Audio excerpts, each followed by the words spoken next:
aprobada, al menos por media sanción. Bien. Así que veremos qué es lo que pasa en esta nueva oportunidad, Luis. Nos quedamos obviamente con cámara abierta para vos. Si hay alguna novedad, algún testimonio, no va a pasar mientras esté votando. Gracias, Carola. Déjame saludarlo a Jorge Liotti, el jefe de política del Diario Nación, una de las personas que más conoce de la actualidad política. Jorge, soy Luis Novarecio. Buen día, Nación. ¿Cómo estás? ¿Qué tal, Luis? Buenos días. ¿Cómo te va? Bueno, en general aprobada, un número más que aceptable, quiero decir, y está pasando en particular. ¿Qué primera conclusión sacás, Jorge? Mira, Luis, yo creo que lo más interesante es hacer una comparación con la escenografía que estamos viendo ahora en comparación con lo que fue la aprobación de la ley Ómnibus. Yo resaltaría por lo menos 3 cambios. El primero fue naturalmente la reducción de la cantidad de artículos, fue un proyecto que ha sido podado fuertemente. En segundo lugar, se nota que hubo mucha más conversación política, es decir, hay menos volatilidad de algunos actores que no son del oficialismo del PRO que acompañaron, y ahí se notó que hubo mucho más trabajo previo, no llegaron tan crudos al momento de la sesión. Y el tercer dato a mí me parece que se está dando en el propio desarrollo de la sesión en el recinto. El Martín Menem que está guiando esta sesión es completamente diferente al que ocurrió en el verano. Está llevando la sesión con mano mucho más firme, tratando de cortar cualquier desvío en comparación con aquella sesión en la que parecía que se iba derivando por las ramas y cualquier intervención hacía distraer el rumbo de la sesión y eso terminó complicando y agravándolo.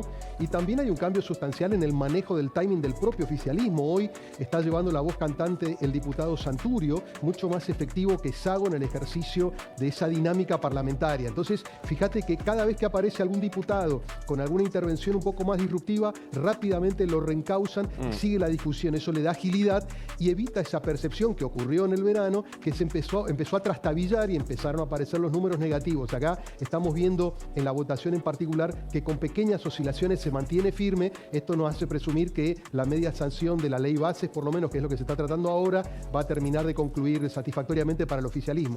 Claro. Ahora digo, yo sé que no te gusta adjetivar, que sos un periodista de gráfica y por lo tanto es incorrecta la pregunta que te hago. La impresión que tuve viendo la sesión en general y las intervenciones es de una pobreza importante en la calidad del análisis de la ley. Se está discutiendo una ley, no un concepto político abstracto, ¿no? Bueno, y yo te diría que, Luis, se discuten varias leyes en un solo proyecto, ¿no? En condiciones naturales, más allá de que haya habido un achicamiento de la ley Ómnibus original, tiene una gran cantidad de capítulos extremadamente cruciales y relevantes que ameritarían leyes individuales, ¿no? Con lo cual está claro que el debate por ahí mucho más politizado evita una discusión más de fondo sobre cada uno de estos puntos. Pero bueno, yo creo que en parte por el agotamiento propio de la sesión muy larga, más el antecedente del verano, donde ya hubo una previa muy fuerte, me da la impresión de que hoy el objetivo del oficialismo es tratar de salir adelante lo más rápido posible, evitar todos los riesgos, evitar todos los debates posibles y asegurarse la sanción de la ley. Es muy importante, más allá de lo que el propio presidente marca, como la semana pasada que dijo que si no la quieren aprobar no pasa nada. Está absolutamente claro que el gobierno, no solo desde lo simbólico como señal de gobernabilidad, de sustentabilidad que necesita darle a los mercados, al fondo, a la política en general, sino también por el contenido de la ley, porque cuando el gobierno dice cómo se va a dar la recuperación económica, habla del blanqueo, habla de la moratoria, habla del régimen para grandes inversores, todos temas que están en estos proyectos que están debatiendo hoy. Entonces, para mí, aprobar o no la ley es la diferencia entre un gobierno que se va a quedar solo con el ajuste fiscal o un gobierno que va a poder desplegar un poco más de forma más estructural lo que es su plan de gobierno. Por las dudas, quiero que Pancho intervenga. Está hablando Romina del Pla, quiero avisar que se opone. Por si hay alguno que está esperando otra cosa, se opone. Sí, Pancho. Jorge, ¿qué clavijas ajustó el gobierno porque hay una diferencia grande, ¿no? Hasta ahora, lo que venimos viendo respecto de lo que pasó en febrero?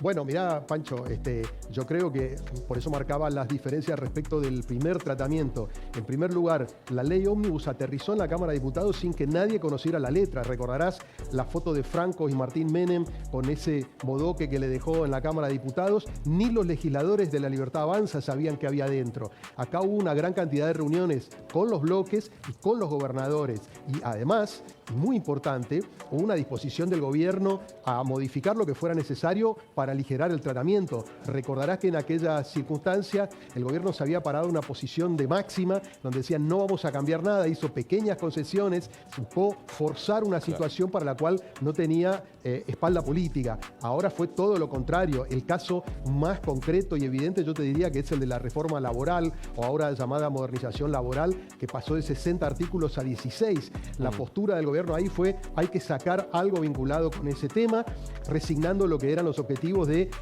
yo te diría, meterse con las cajas sindicales, ¿no? Quedaron solamente algunas cuestiones de legislación laboral. Esto demuestra que también el gobierno adoptó una postura totalmente pragmática y lo que quiere es dar la señal de que va a sacar la ley. Por eso digo, más allá de lo que ha dicho el presidente la semana pasada, dio todas las señales el gobierno de que esta vez sí lo quiere sacar. Dialogó, conversó, hizo concesiones, yo te diría, visitó a los gobernadores, habló con los legisladores, llegó en otras circunstancias en comparación con lo que ocurrió en el verano. Bueno, nos está avisando Jean Libares, nuestro compañero que llegó, Karina Milei, que acaba de verla ingresar por Combate Los Pozos, que se dirige directamente al Congreso. Esto también es muy significativo, me parece, Jorge. La presencia de la secretaria general de la Presidencia, la persona más importante de este gobierno, junto con Javier Milei, y Guillermo Francos, el hombre que en algún momento era mirado de reojo por el sector más dogmático de la Libertad Avanza, porque hacía política, porque hablaba, porque negociaba. Me parece que finalmente hubo que rendirse ante la evidencia, que es lo que vos lo explicabas recién, que es lo que había que hacer, ¿no? Claramente, Luis, y yo el otro día lo mencionaba en alguna columna, que es una reivindicación implícita a los postulados de Franco, que desde el principio decía, en algún momento se van a dar cuenta que no hay otro camino que adoptar ciertas lógicas y funcionamientos de la política, que implica hacer concesiones y negociar, ¿no? Y aquellos que eran absolutamente intransigentes al principio, bueno, terminaron aceptando por imperio de la propia realidad que tenían que aceptar esto. La presencia de Karina es una reafirmación del interés que le pone el gobierno a esto. Karina tiene un vínculo cercano con Martín Menem, ha incidido en lo que ha sido la remoción de Sago de la presidencia del bloque, es decir, percibe que la Cámara de Diputados es uno de los ámbitos de la extensión de su poder, a diferencia de lo que ocurre en el Senado, que es un poco el territorio de Villarruel, con la cual no se lleva muy bien. Entonces, la presencia de Francos es normal, todos los gobiernos, el ministro político está presente y está bien que así ocurra, pero te demuestra, fíjate que por ejemplo no está el ministro Caputo, el de Economía, porque en el fondo se impuso la mirada más dialoguista, no la mirada quizás que era de preservar la pureza del proyecto original, ¿no?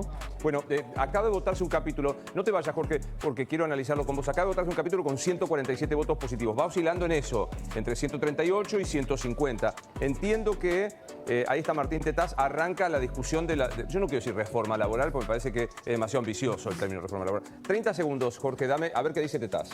Que voy a pasar a leer para que su decisión revele la preferencia de su bloque respecto de estas cuestiones.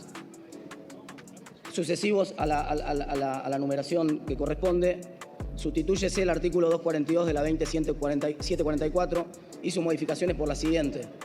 Justa causa, una de las partes podrá hacer denuncia del contrato de trabajo en caso de inobservancia por parte de la otra de las obligaciones resultantes del mismo que configuren injuria y que por su gravedad no consientan la prosecución de la relación. La valoración deberá ser hecha prudencialmente por los jueces, teniendo en consideración el carácter de las relaciones que resultan de un contrato de trabajo, según lo dispuesto en la presente ley, y las modalidades y circunstancias personales en cada caso. Configura grave injuria laboral como objetiva causal de extinción del contrato de trabajo la participación en bloqueos o tomas de establecimiento. Se presume que existe injuria grave cuando durante una medida de acción directa a. Se afecte la libertad de trabajo de quienes no adhieran a la medida de fuerza mediante actos, hechos, intimidaciones o amenazas. B. Se impida u obstruya total o parcialmente el ingreso o egreso de personas y o cosas al establecimiento. C. Se ocasionen daños en personas o en cosas de propiedad de la empresa o de terceros situadas en el establecimiento, instalaciones, mercaderías, insumos, materias primas, herramientas, etc. o se las retenga indebidamente. Previo al distracto, el empleador debe intimar al trabajador al cese de la conducta injuriosa, excepto en el supuesto de daños a las personas o cosas previsto en el inciso C, donde la producción del daño toma inoficiosa la intimación. Y a continuación los siguientes dos artículos, vinculados a la cuota sindical.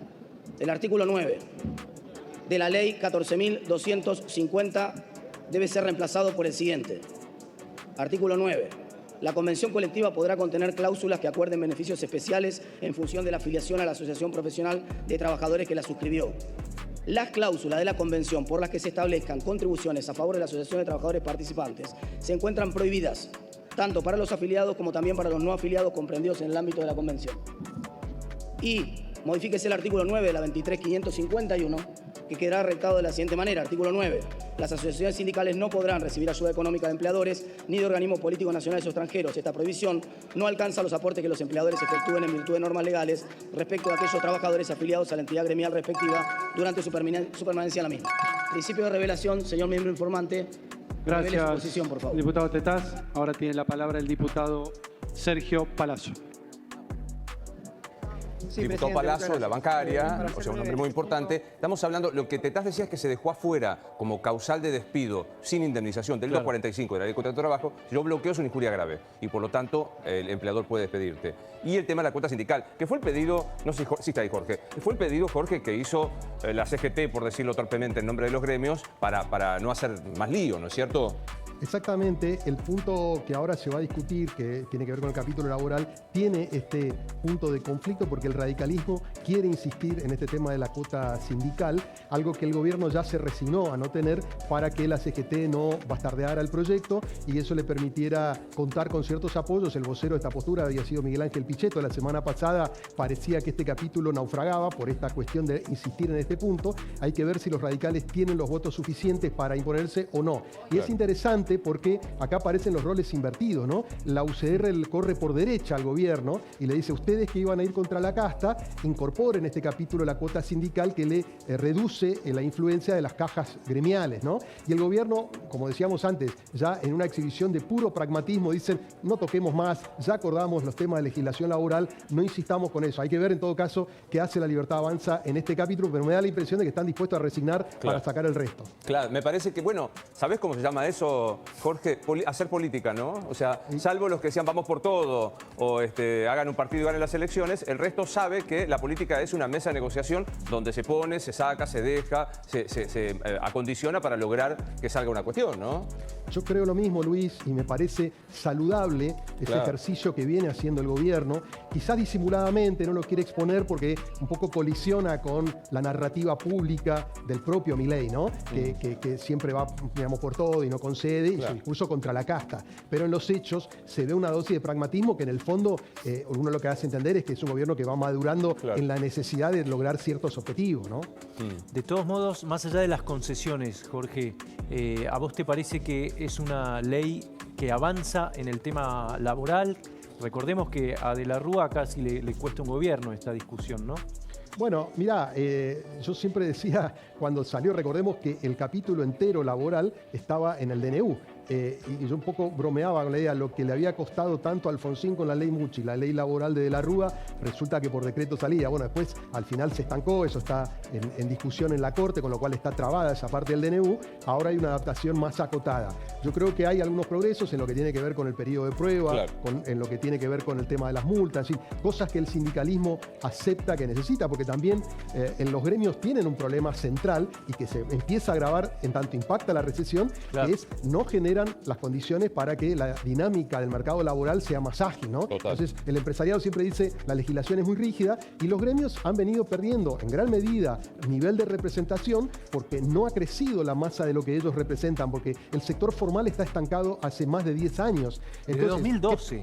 Por eso. Entonces, bueno, son 12 años. Entonces, ¿a dónde va el que consigue un trabajo? Va o al sector autónomo monotributista o al sector informal. Y eso no tributa a los gremios. Entonces, los gremios también han venido revisando un poco su postura respecto de poder lograr mayor caudal en el mercado laboral formal, que es el que ellos representan. Jorge, gracias como siempre. Por favor, Luis, un placer. gusto.